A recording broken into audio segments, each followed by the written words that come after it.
Hello there everybody, good day to you guys. Welcome back to the channel. Glad you guys are here. I am super glad to be here as always. Today we're coming out and fetching this 2006, 20 years old already. You guys believe that? We've got an 06 Cadillac SRX. It's the base model version. She's equipped with a German engineered 3.6 liter naturally aspirated V6 engine. Customer states that this vehicle is a gift for their mother. That's two of them this week, two mom cars.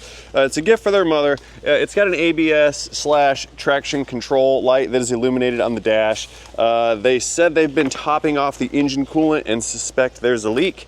They had to add a quart of oil to it last month, so we're checking for a leak there. They want all the other fluids checked out, and they also state there's a couple noises. We've got a like a low-pitched humming noise coming from the rear of the vehicle while driving, and then I guess the right front or somewhere in the front, there's a clunking noise when going over bumps and suspensions and things of that nature. So let's go take this thing for a test drive and see if we can't duplicate the noises, because step one of diagnosing our customers' cars is to address their immediate concerns. So what I mean by that is I can inspect this car for days and come up with all kinds of things that it needs, maintenances, things that are wrong. But if I don't address the concerns that they brought it in for, I have failed to do my job as the service facility. You always got to do what your customer asks first, especially at 107,920 miles on the odometer. Now we have here a brake warning light, a parking brake red turned on light, and a traction control flat tire illuminator. So something's wrong with the ABS/track system. We'll throw a scan tool on this and check that out later. For right now, let's go out for our test drive and see if we can't hear the noises. Oh look, the radio is giving us warning messages also. Service stability system, service brake assist system. So everybody's upset here. Brake assist, traction control. I think something's wrong. So let's take her out for a quick ride. Hear the noises. At least we can listen for where, like what quadrant they're coming from, which corner of the car. That'll help us to narrow down during our visual inspection what the potential cause could be. Now, down here at slow speed, I don't hear any noise yet. That beeping is getting really annoying. Does it do that the whole time while you drive? It beeps at you? Ding, ding, ding, service warning. Oh yeah. Yeah, it's gonna beep the whole time. Yeah, this car is a rolling anxiety attack. Keeps beeping. It says clear to continue, CLR. Let's see what that happens. Or what happens when I push that. Maybe now it'll shut up. Don't beep at me, man. Could you imagine being on a road trip and that thing fails and it just beeps at you for hours? That would be really horrible. All right, let's get some speed here. Windows up.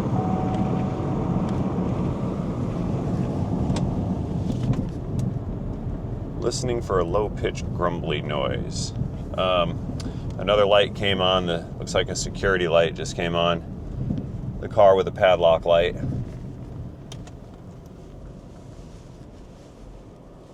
Yeah, we're gonna be here for a second. My window of opportunity has presented itself, and I will seize the day.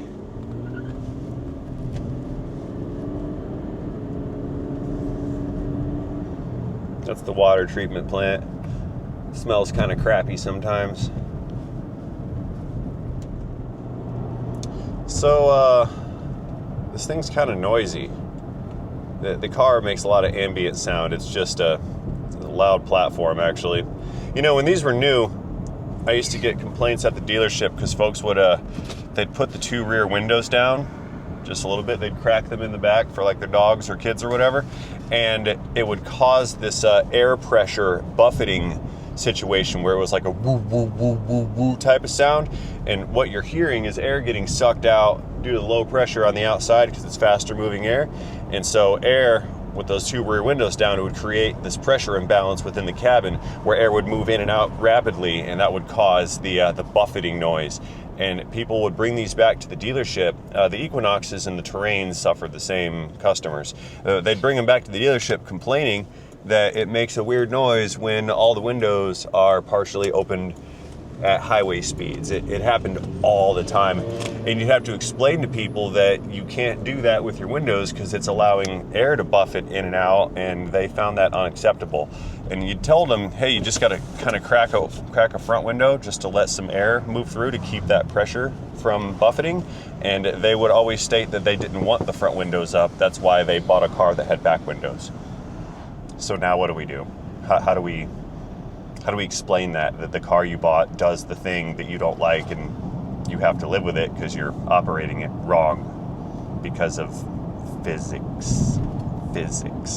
And if you're one of those people that ever took your car in for that buffeting situation, don't feel bad. Seriously, don't feel bad. Nobody ever told you, and it's not your fault. I assure you, it's not your fault.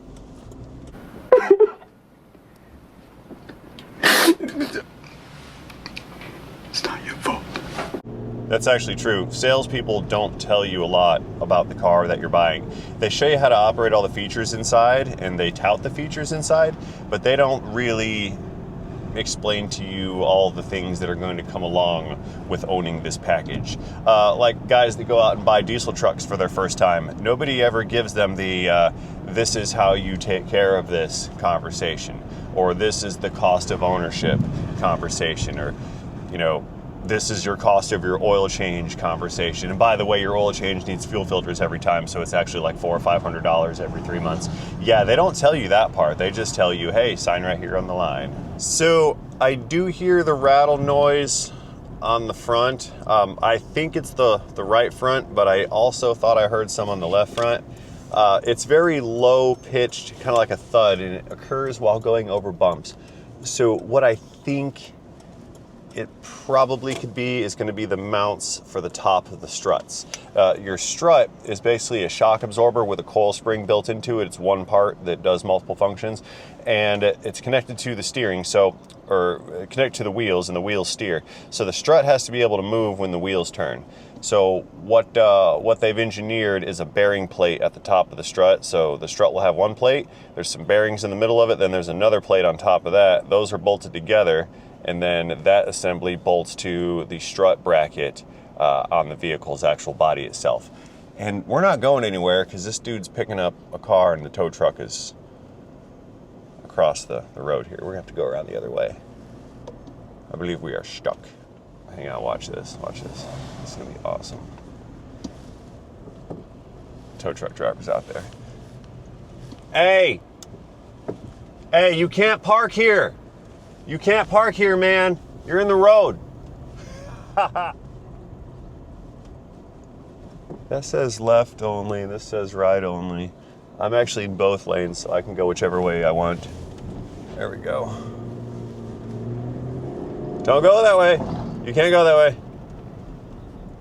Okay, we have returned to the automotive repair facility at 808 19th Avenue in Bradenton, Florida. It's Ray's Auto Clinic if you guys want to Google it. Leave me a review if you've been here before. That'd be super awesome. Google took away all my reviews when I moved locations. I had like 500 of them, and they took them away, stating my business wasn't a legitimate business because I had 2 addresses with 1 phone number. And they won't grant me the appeal to give me back my reviews. I'm super not happy with Google right now. Ruining my future. Man, I'm just kidding, Google. I can't be mad at you. You'll put me in the you're fired box on social media. We don't want that. You don't ever upset the algorithms. Don't do it. Skynet never forgets. Skynet has become self-aware. In 1 hour, it will initiate a massive nuclear attack on its enemy. What enemy? Us! All right, winders down so the car doesn't lock us out real quick. Our spacing's good. Yeah, we can rack this up. That's good. Parking Z Auto. Let's leave it running. Grab the scan tool real quick. We're gonna pull the trouble codes out of probably the ABS module. And we'll document the codes, rack this up, visually inspect it, try to see what's making the noises, and then we'll go from there. Scan tool. Hang on. Okay, so what we do here, pull the transmitter off. And we're going to plug that into the onboard Diagnostic 2 connector, which I think that's up there. Okay. Here on the Cadillac, it's hiding out way up there. Oh my.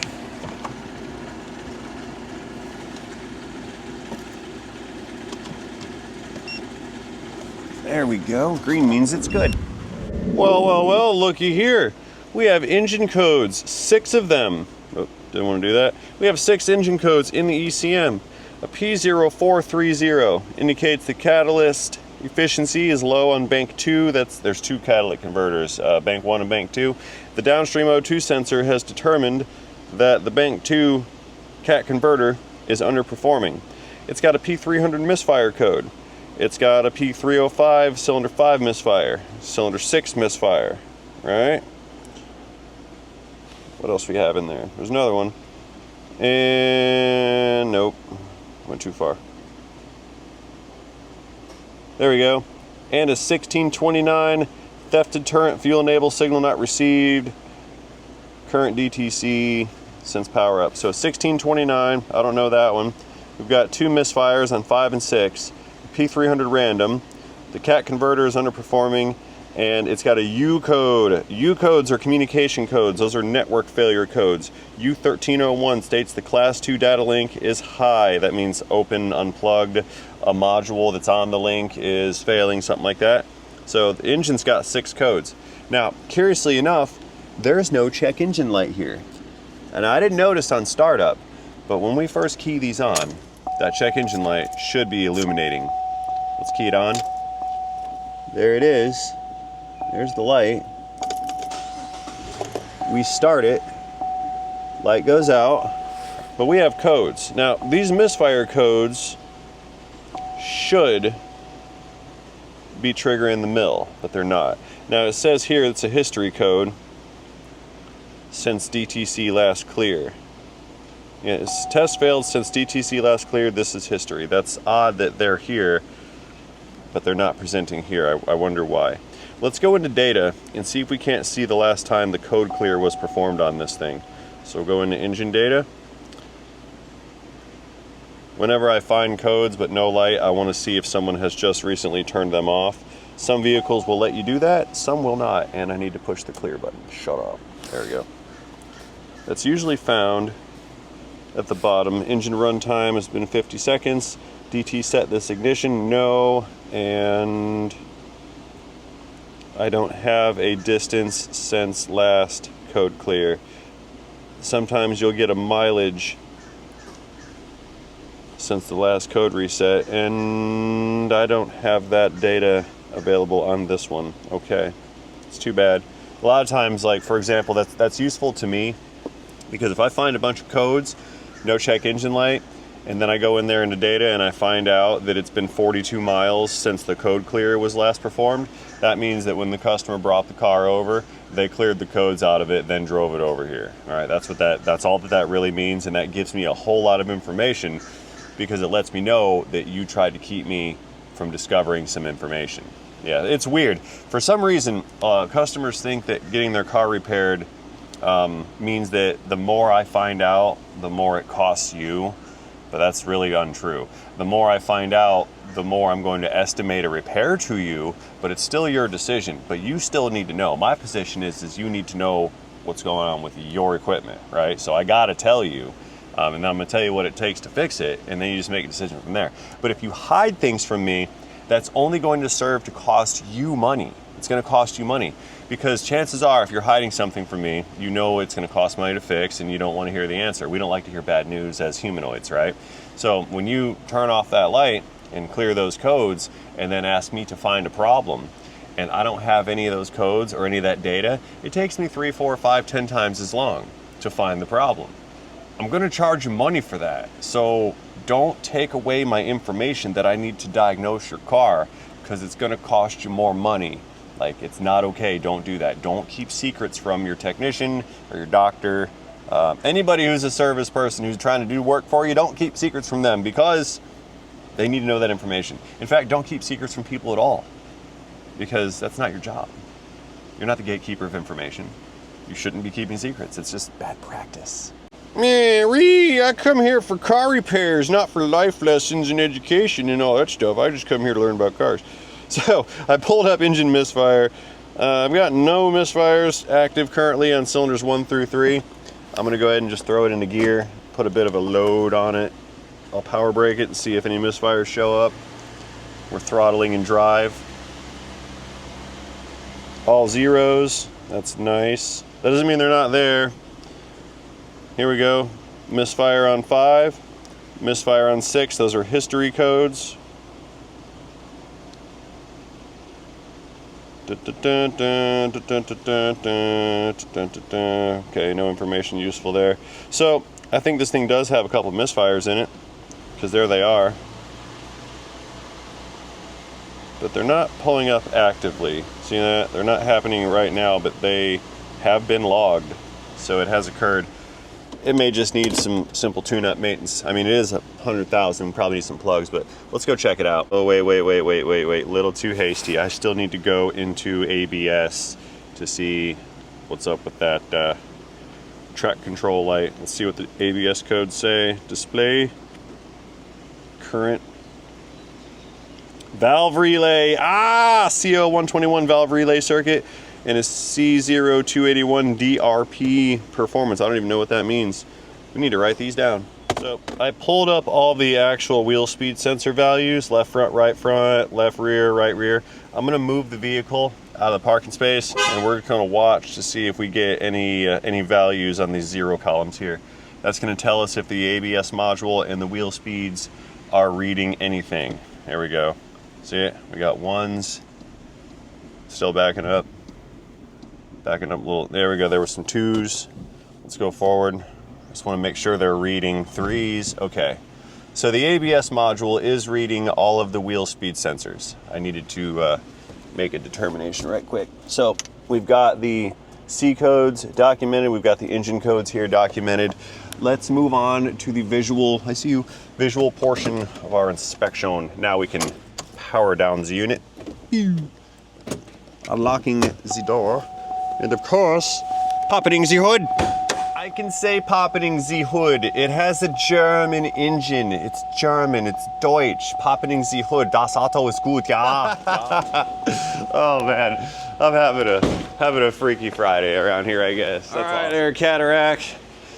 Let's find that German quad cam engineering here. How do I get into your bonnet? A German Cadillac with a bonnet. It's a new one. How do I, oh, it's right in front of me. Silly rabbit. Yeah, there she is. 3.6 liters of Cadillac.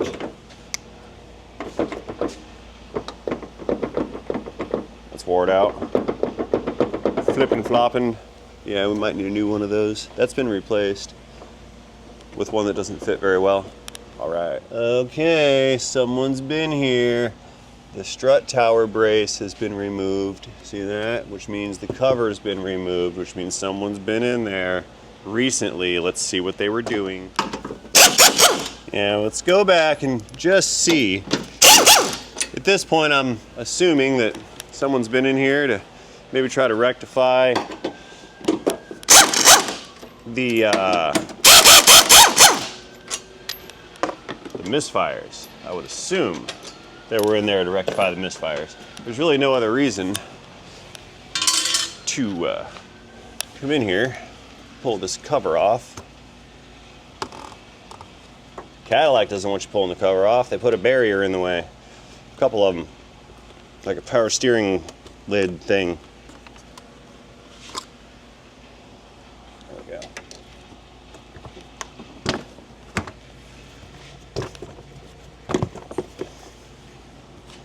Hey, we can't see much. How about that?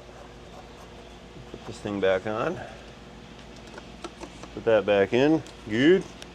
Well, there's your problem right there. They only built it with half of an ECM. Look, we only have half of a module. No wonder nothing works. I'm taking a look at the ignition coils, which are these guys right here. There's 1, 2, 3. 3 on that side. And what I'm noticing on the bolts of those coils is that these coils have not been removed, okay? Pretty clean, with the exception of that bolt right there. But there's no marks on the bolt from tooling. That one's a little cleaner than the others. having said that, I don't believe anyone's been in here to take a look at some sparking plugs. So we're gonna pull out the only one we can really get access to. It's this one back here in the corner. Let's take the coil connector loose. Get in there, finger. I don't have the finger strength.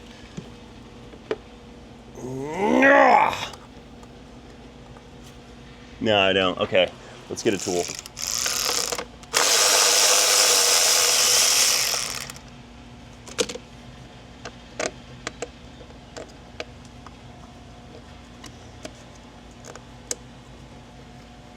What is, seriously? What's my malfunction here? I can't seem to function properly today.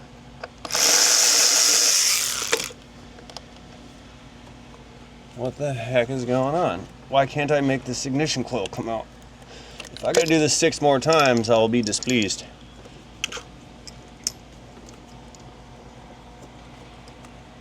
What?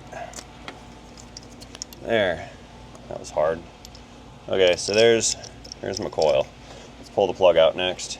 So that's an extra long coil, so we shall use an extra long spark plug socket. Drop you down in the hole. Go. It's hot in there.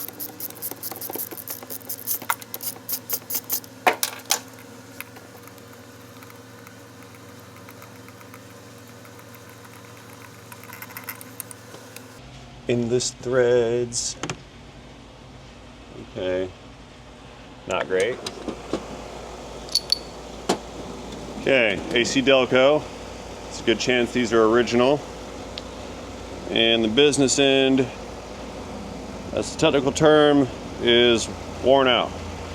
That's worn out. It's in poor condition. Got some buildup on there from a little bit of oil burn, some crusties in there. And I can see some wear on the electrode. I believe this thing needs a set of spark plugs. That's most likely the cause of that misfire. Do you guys remember the strut plates we were talking about? That is right here underneath of this big strut mount cavity. One plate on top of each strut, both sides.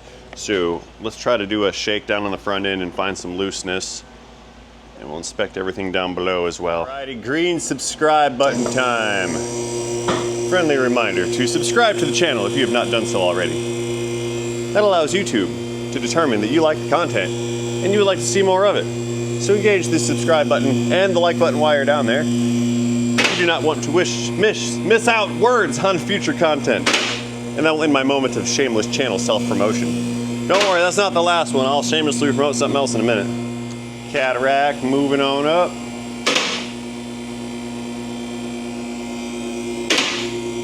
That looks good down here. One more click. There we go. On the locks for some safety action. Okay. So we were complaining of a noise while driving. Check the tires. Those are always a good source for like a humming or vibration noise. I don't see anything. Let's check these front ones. A little bit of feathering here on the edge. Nothing crazy. That one's been repaired before. See the plug? Yeah, that one looks good too. Okay. It's all-wheel drive. Normally I'd want to just kind of spin these wheels and listen to the bearings, but this one's not going to be doing much spinning. Nah, not the all-wheel drive version. Too much resistance, and this is probably an LSD differential, so there's clutches in there. Yeah, I'm not going to be able to hear noise out of these bearings. That's unfortunate. I'll have to drive it again at higher speeds. You don't see cars with fuel filters too often these days. That's something. Got some oil leaking. See that oil on the O2 sensor? That cooked in oil? I see it on the cylinder head way up there too. You see all that brownness dripping down? I believe it has a valve cover gasket leak. That's coolant. Right there. That is coolant dripping off of some engine oil that is dripping. So we may have found some of their coolant leak. Here's some coolant. This is coolant right here. It's running down the bell housing or down that wiring harness. Okay, let's let it back down all the way downish. Off the locks. Lock release. Cadillac coming down. Caution.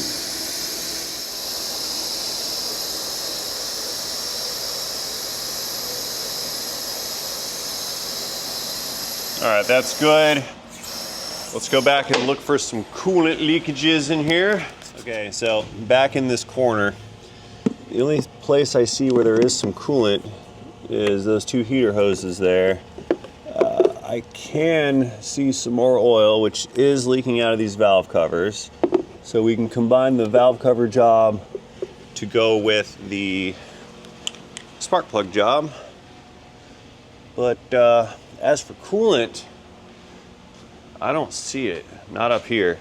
I was looking over here at the overflow bottle, looking down below that. I don't see anything down there that is wet or saturated. And we found it back there on the back side. So we gotta figure out all the places where coolant could be leaking from. Not really seeing much back here. It's not great. Let's pressure test this and then go back down below. You know, this is why it takes a long time to diagnose your car. There's a lot of stuff that has to happen. And this is also why manufacturer's warranty pay and aftermarket warranty companies are a joke, because they don't pay for this kind of thing, but they expect people to do it. And people don't work for free. This is the issue with technicians these days. Everybody wants them to work for free. And they always have, but we don't work for free. Nobody does. Oh yeah, hi, thanks, Mr. Manager Guy. I'll go ahead and stop this child-feeding, mortgage-paying engine job over here so I can do your warranty head gasket for 20% of what it should pay. I'm totally motivated to use my thousands and thousands of dollars worth of tools so you can get away with not paying the claim because you sold a policy that doesn't cover everything, but you said it did. So you're a liar and you're a cheater and you expect me to work for free. Got it. And people are cool with communism? Let's get that adapter on. I'm gonna plug this bicycle pump here into the cooling system and pressurize it. We're going to pump it up. Right to the red line until it starts scooting. 135 miles per hour at red line. Fourth gear, scooting. There we go. All right, so we're pumped up, about 20 PSI in the cooling system.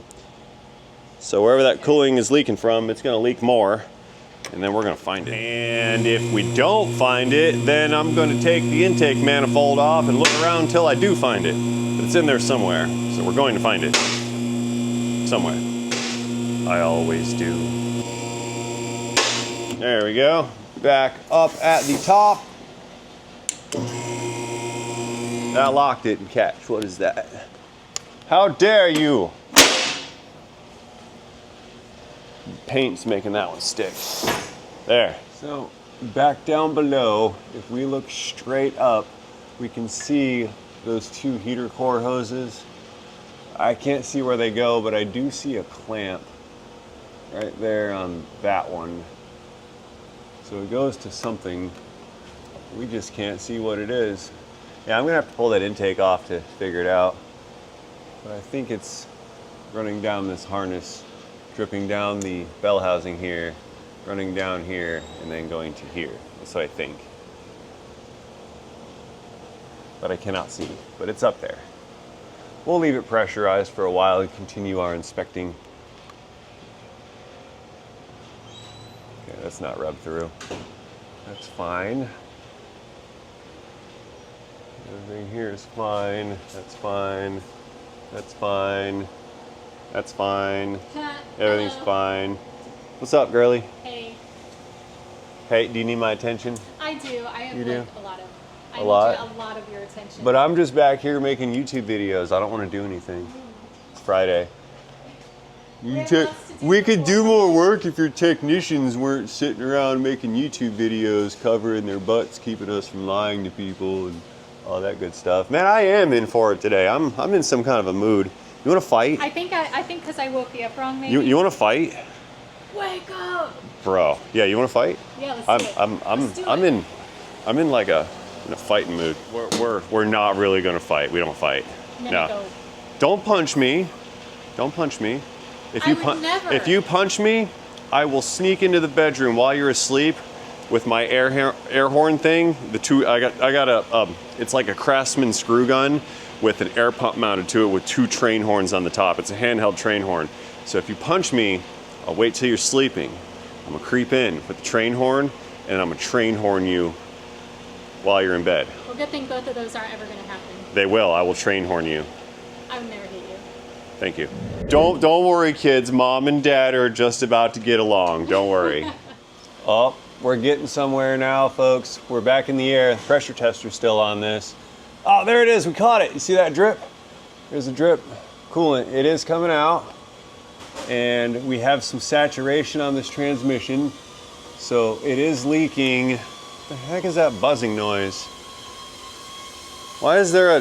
Hey, get out of here, thing. There's a camera in here. This is where I record. Get out of here. Go away. Being a drone attack. There's a Skynet attack at my shop. They finally figured out that I'm aware of them. Get out of here. Go. Hey, I heard some flying buzzing thing. I hate flying buzzing things. Skynet is attacking. It's active. All right, that's the first attempt at a kinetic attack from the AI here at Ray's Auto Clinic in Bradenton, Florida. I'm just trying to find a coolant leak and Skynet's coming after me already. They gotta wait until it becomes self-aware. Don't start the attack run too early. We learned that from Star Wars. So I got coolant leaking out, right? And it's clearly leaking up there. The only source for coolant has gotta be some of those heater core hoses on top of this transmission. I cannot see anything in there. Maybe through here? Here, how about you guys go up there and tell me if you can see. Let's get you way up in there nice and deep like. Oh, I don't know if that's gonna work, fellas. Can you see it? I don't know. I can't see it. I don't know if you guys can see it, but I know it's up there. So here's what we need to do. We're gonna do some combo action on this.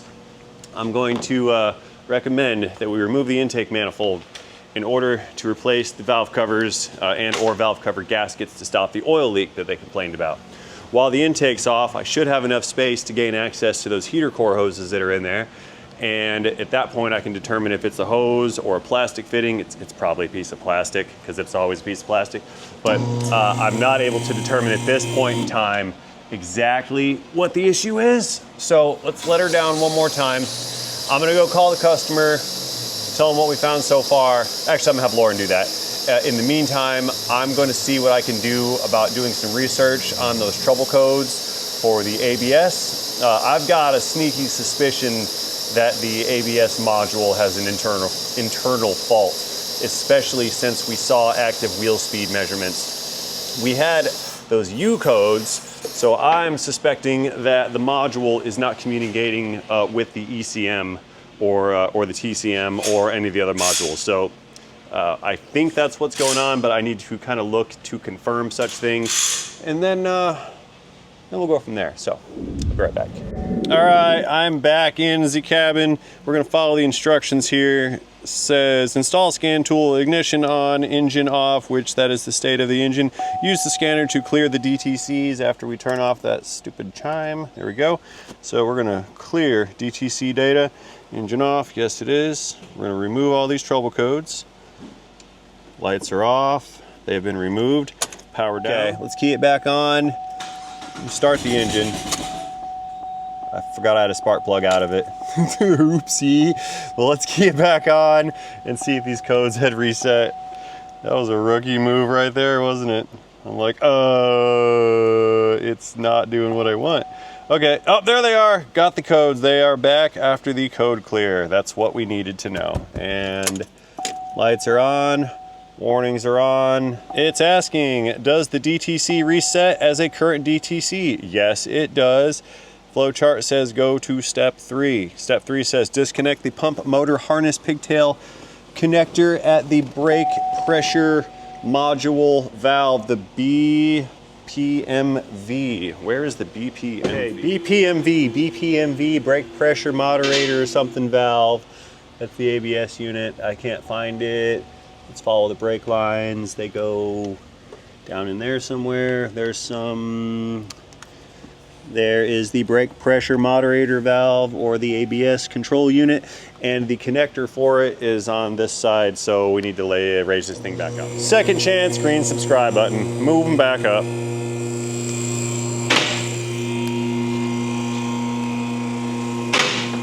There we go. Let's get this wheel off because I'm sure it's in the way.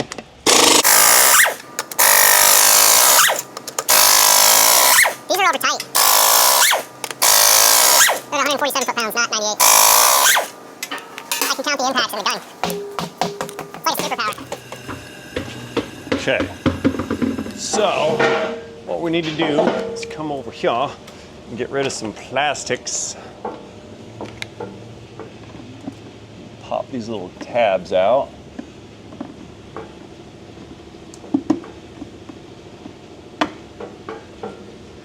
Another one right there.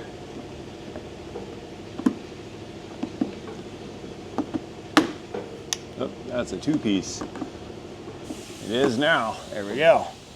We need some light on the subject. Here's our connector. It wants us to disconnect this connector right here and test for some continuity in a couple places. Let's figure out where we need to test from. Okay. Next step is going to require the multimeter. We're set on resistance, and just for fun, I turned on the chime so it beeps. If the chime is off, it still gives us a resistance value. The resistance of this connection right here is 0.2 ohms, 0.3 ohms, which is good connection.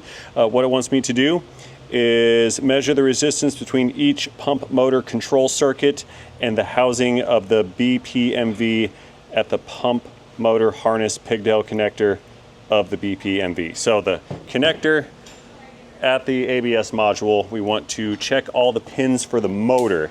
Now the motors are going to be a high amp draw circuit, so it's going to be the larger pins, but we want to do a measurement, a resistance measurement between the pins for the motor within the connector and in the case of the housing. We have one connector on the pigtail or on the housing. It's reading OL, okay? So I check it against itself again. We have resistance. Let's move this over to the other pin of the motor against the housing, and we have OL, which means there's no connection in there, okay? All right, so we took the pins, measured resistance to the housing, both circuits. Does the DAMM display the specific value of OL? Yes, it does. Go to step 5. Replace the EBCM. Did you complete the replacement? No. So it's telling me to replace the EBCM. Curiously enough, if the measurements or the values were a no and it did not display OL on the meter, it says go to step 4. Step 4 says replace the EBCM and the BPMV. Got it. So we're just going to replace the brake control module, not the EBCM and the BPMV. Got it. So it needs a brake control module. That's what we thought. That's what we thought. And now it is confirmed. Confirm kill. Okie doke. So that is our brake control module right there. We're gonna take this thing out and send it away to be repaired. I have approvals for the majority of the work on this. So my plan here is to get this module off. I'm gonna box it up and send it away for rebuild. And while that thing's out doing its thing, we can let the car down and go up top and start tearing down the intake manifold so we can find that coolant leak. Sound like a plan?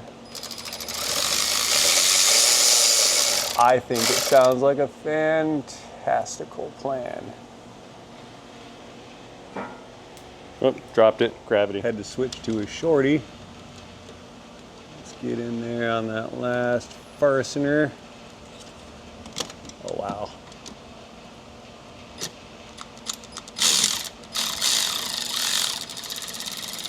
See that? That's a situation where you can get yourself stuck real bad with an electron ratchet. There we go. Try to move the camera slower. I understand from you guys' feedback comments that I give you guys vertigo and move too fast. So with that thing unbolted, I should be able to just pull this module right off, right?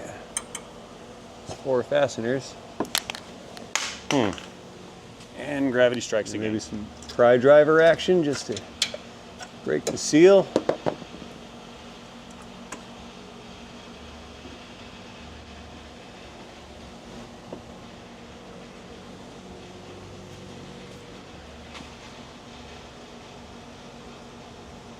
So I should like to spend a little bit more time seeing what the deal is with this module. I saw that rusty business in there,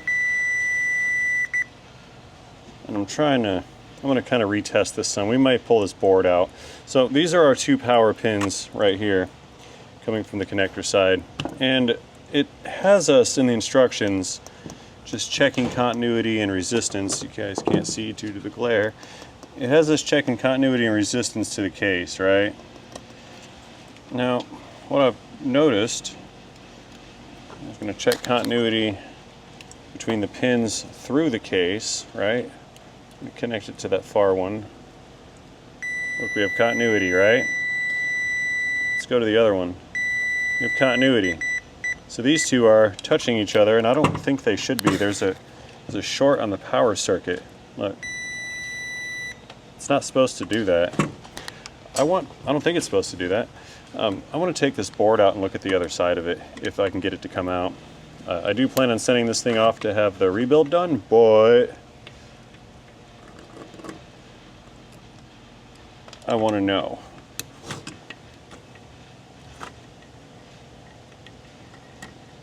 I need to know if this is going to come apart. It actually may not come out. I may have to put heat to it or take away some of the gasket material. I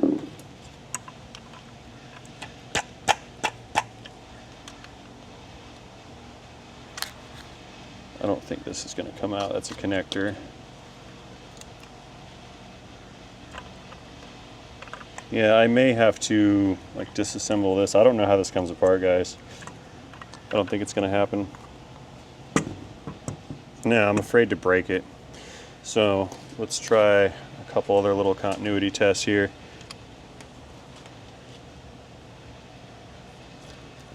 That has some resistance between the two.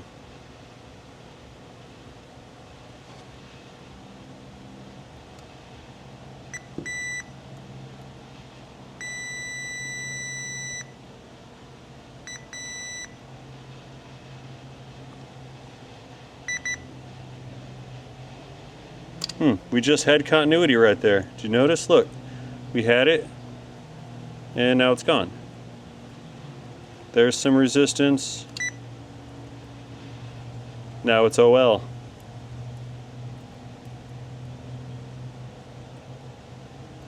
Switch the other pin.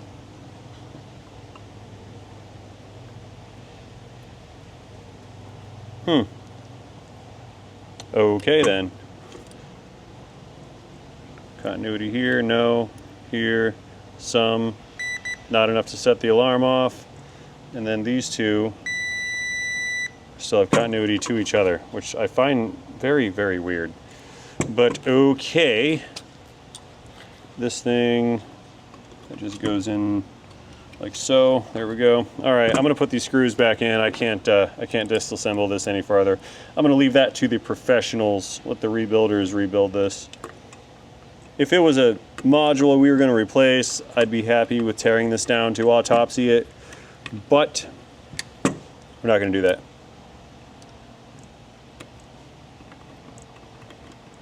Unfortunately, I don't want to break it. Alrighty, enough of the bottom side stuff. Let's go ahead and get this intake manifold removed from this 3.6 liter Cadillac V6 from Germany. It's a German engine. All right, there's our intake tube. Get rid of that. Got a PCV hose over here. Release the lock, pop that off. Hose and a hose on either side. Get behind them with a screw me driver. Gotta pop those guys out.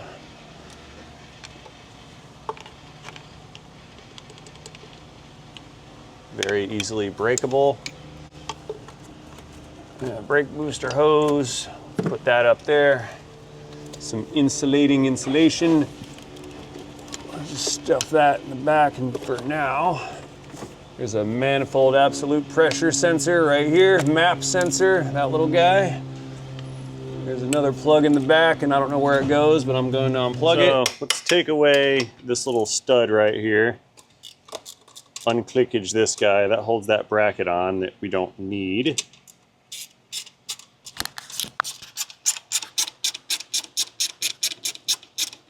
I can't use the power tool because I can't get it past the big ball. It's got a big ball. That's for holding the grommet on the engine cover. So the cover kind of pops over this little ball right here and the grommet sort of hangs onto it, keeps that cover from falling out. Now these balls, those two can stay there. We don't need to pull off those balls. But this bracket has to go.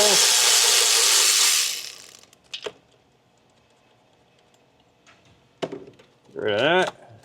That off the side. That bracket there. That's gotta go. It's the bracket for the evap system gravity. Oh, that's gone. That's, it's down there. All right. Yeah, that's for the purge valve bracket. Okay. Let's get my wrench back. We have a magnet on a stick.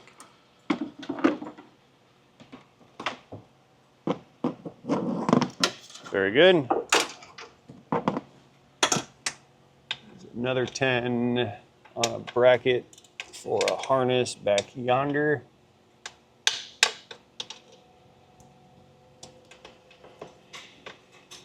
I don't think I can get a power tool in that one.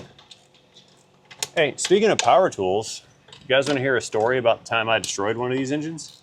It happened here. It actually happened right there where that van is.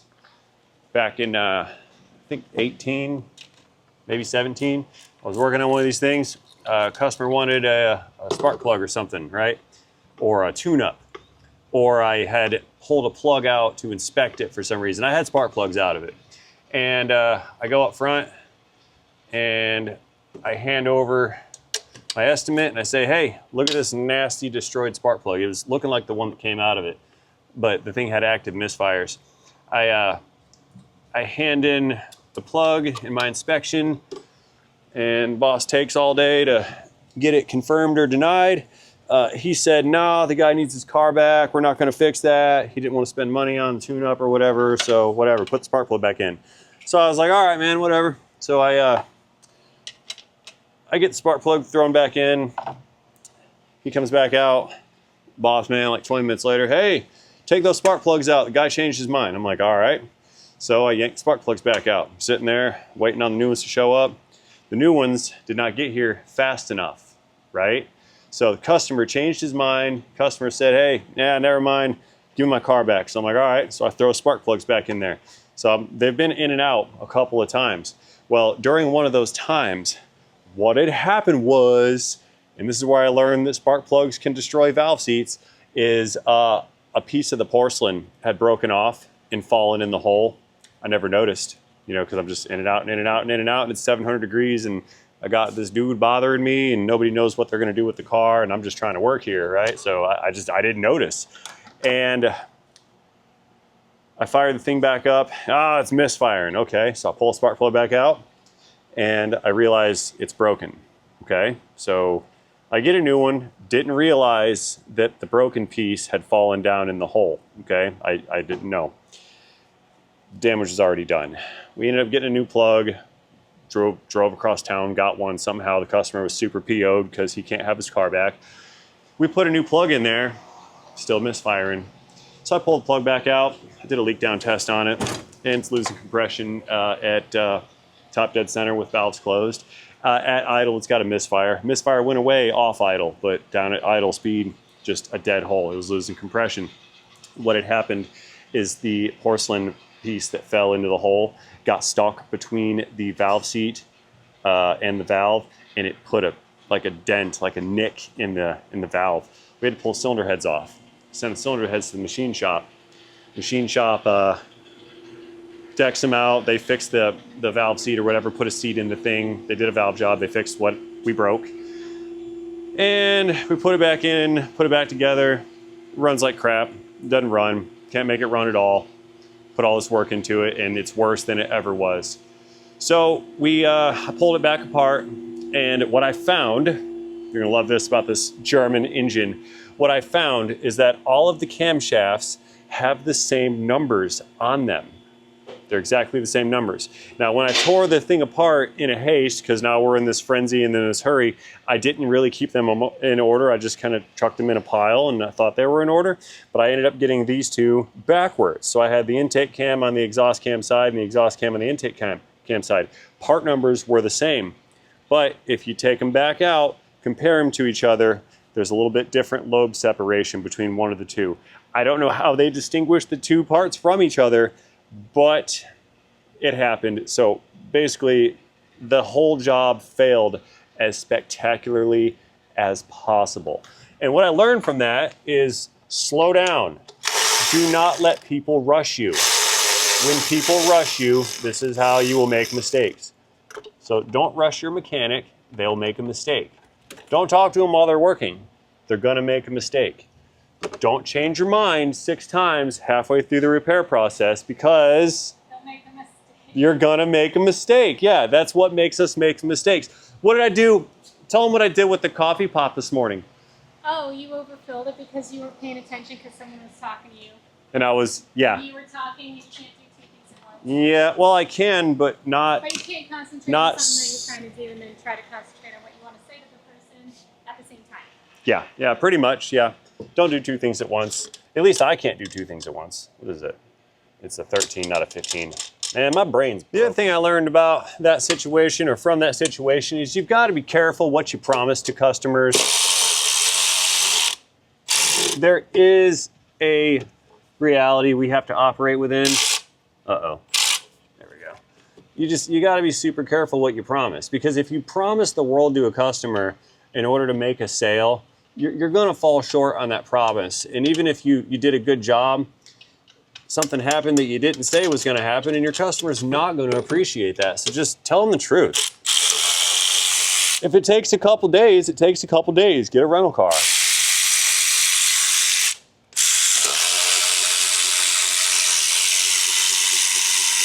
And waiting at the shop does not make it happen any faster. It just is stressful for everyone else. Because you're gonna wait on it, right? And the smart ones, you wait at your house. Don't wait at the shop. Because the shop people are gonna make you leave as quickly as possible.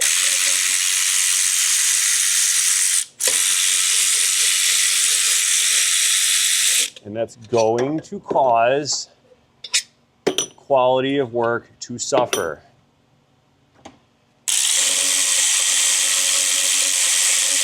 See, mechanics are very sensitive creatures.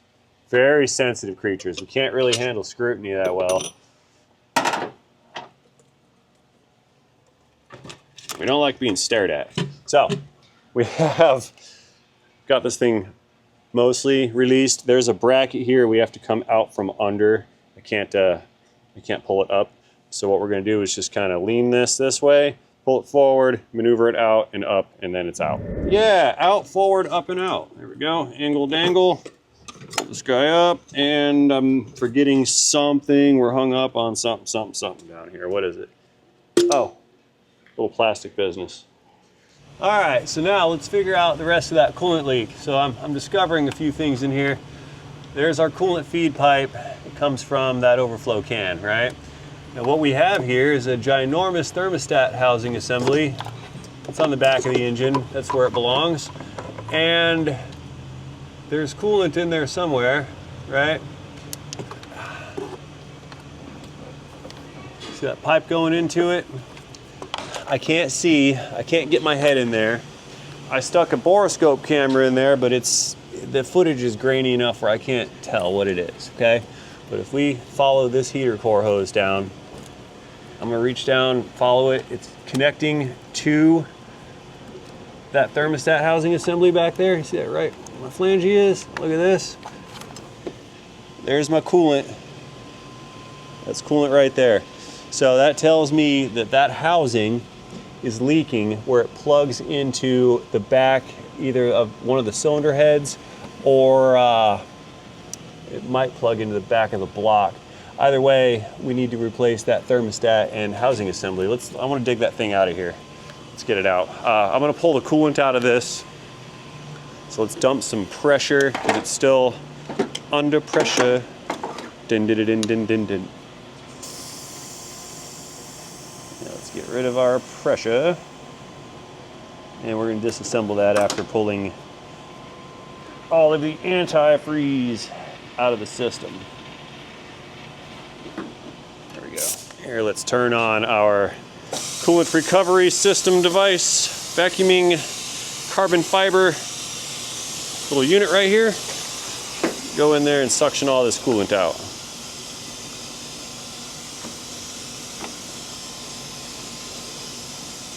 There we go. Suck it down. Get rid of as much as we can so we're not spilling everywhere. And I'm gonna go reach around and try to get that bit of business removed. This is gonna be a project. We've got to pull this lower intake manifold out, I think, because I've got to get these valve covers off. I'm gonna pop that lower out of it for sure. All right, I think we sucked down plenty of coolant for now. Let's go in here and take this lower intake out. It's just a few fasteners, I believe. There is a fuel line back here, which I'm not going to disconnect. We'll just toss the assembly off to the side. There's a bolt. Is that it? Just 2 bolts? All right. I don't think that's how that works. Okay, yeah, that's it. 2 bolts. Is that really all I took out? Yeah. And we can see this thermostat housing a little bit better. The housing bolts onto the back of the block right there. There's a gasket in there. And it's leaking down below that. So we're going to take the top section of the thermostat off. That heater hose over there, that's got to come off, and then we'll be able to reach back it and get to the 2 bolts that are pointing forward, connecting the bottom half of the housing assembly. Let's go in here and get these guys removed.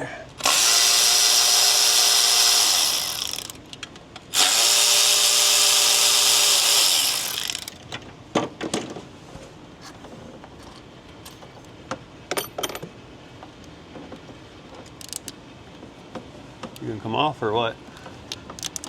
Yeah, it said what? There's something else holding it.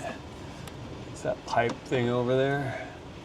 So I have just decided that this battery is in the way, so we're taking this out next. Probably the tray too. That pipe we were looking at on the coolant thing actually wraps all the way around the engine and comes around to the front to the water pump. It's a solid steel pipe fixed to the block.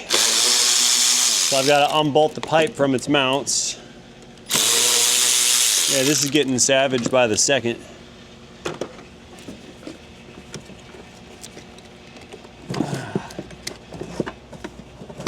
Remove the wiper cowl to get rid of battery. Look at that. Oh, come out of there, you flipping thing, you. There we go. 1 battery removed. I found one of the brackets on that pipe. I can feel it. It's bolted to the back of the head, so I'm going to try to unbolt the bracket first and see if we can't get enough space built to wiggle the pipe out of the back of the thermostat, because that thermostat has to be lifted in the upward direction to get it to come out. Does that make sense? Hope so. I've switched this out to a smaller ratcheting little tool here to get that nut removed that we cannot see, but it's there. Oh, come on. That's a lot of fastener. So that's for this pipe thing right here, right? And now I think I can get enough motion out of that to break this apart. There's one more fastener right here that holds the pipe to the housing. I need to pull that one off. Gravity. Let's get this guy pulled back here. Had to go in with a socket and a ratchet. There's no clearance around the fastener there to get the wrench on it. And that's a 15 millimeter size fastener. I think like a 10 or a 12 would have been sufficient. Overkill in all the wrong places. Come out. Yeah, I think I can sneak this thing out. Endless threads. Okay, so now we have the pipe kind of disconnected from the housing, and I think I can probably flex this enough to get that to pop out. Okay, so now from this here angle, pick up on it, maybe give it some twists.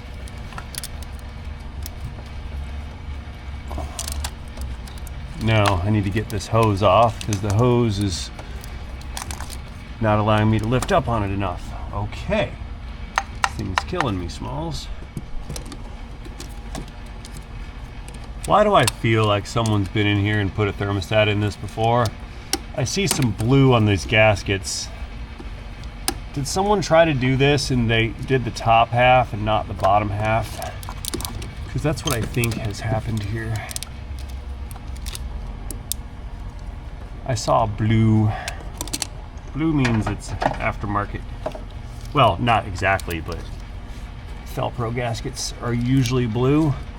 And that's an indicator that someone has installed a Fel-Pro gasket. It's blue. That's how you know it's good. So I'm getting behind this hose with the pick here to break the bond between the hose and the metal deal. This is all coming apart.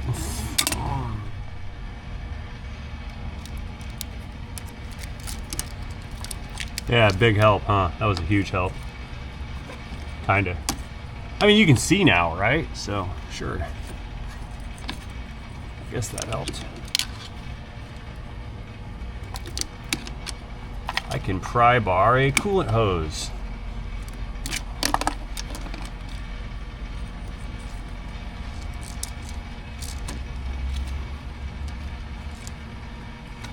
Oh, it's nasty. Crust-o-matic. It's unfortunate because that was kind of my handle. That's fine now. I'll rotate this assembly out.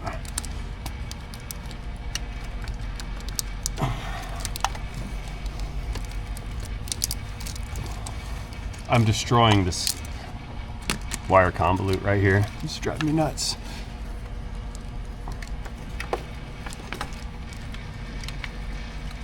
There we go. It's gonna come out. There. Ugh. Alright, so that's the thermostat.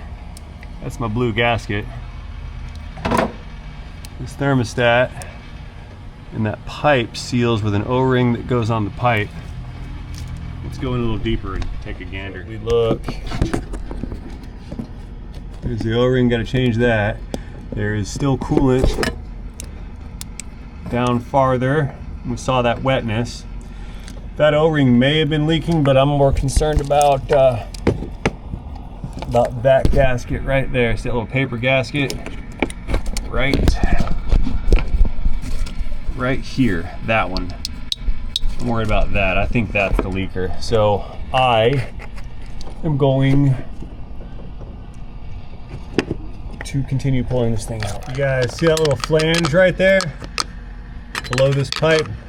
I just took the 2 bolts out from that flange. I had to go from here over with an extension and a wobble bit. It was hard, so I didn't record it. Don't ask me how I did it, I just did it. It was hard. But I've got that flange disconnected. Now there should be 2 fasteners going through the housing into the back of the block. We have to reach behind with a ratchet and pull those out. Okay, reaching back in, ratcheting 10 mil. I think it's just 2 fasteners. I know I've said that more than once.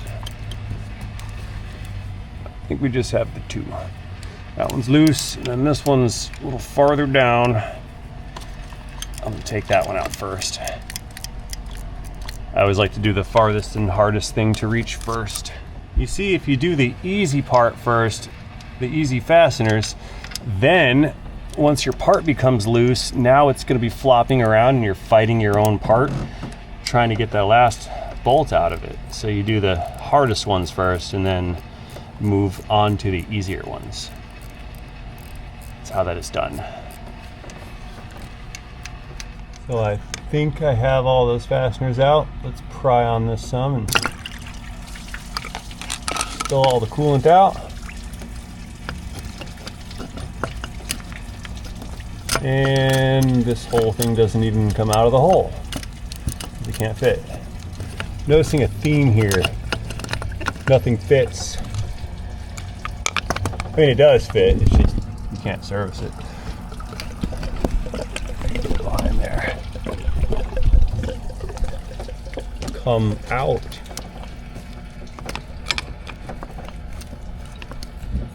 Is there another hose attached to this stinking thing? There is. One of the heater hoses. Which one is it? It's gonna be that one right there. Okay.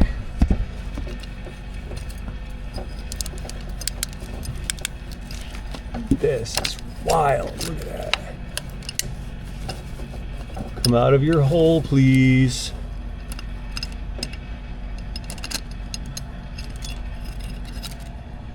Here's our leaking gasket.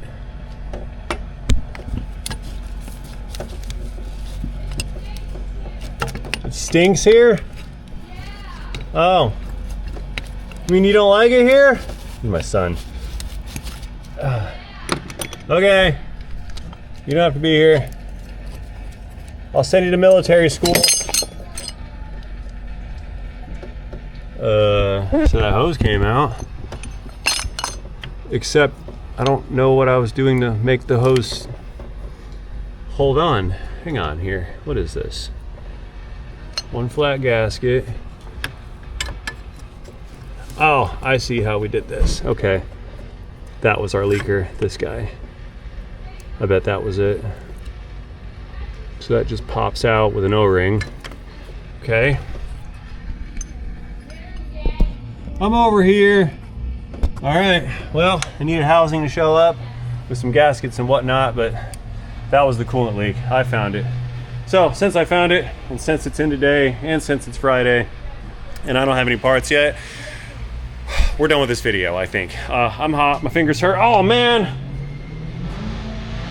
that's not great. Look what it did. It leaked everywhere. Okay, so I have a mess to clean. It's hot, my fingers hurt. I have no parts, it's in today. We found the leak. It's back there, thermostat housing. Unbelievable, yet again, we've been affected by some engineers. So all that stuff being said, guys, I'm only gonna ask of you to comment what you think about this video, this car, this failure mode in the comment section down below. Don't forget to engage that like and subscribe button if you are so inclined while you're down there. Thank you guys for watching one more time. I'll see you on the next one. I will make a part 2 on this one because the valve covers are coming off, and I don't have much Cadillac 3.6 content on this channel, so I'm totally gonna make a part 2 on the rest of this. Next video is gonna be putting that thermostat business back in, and then we're gonna tear down these valve covers afterwards and get these guys replaced. So I look forward to seeing you guys on the next video. It'll be in a day or so.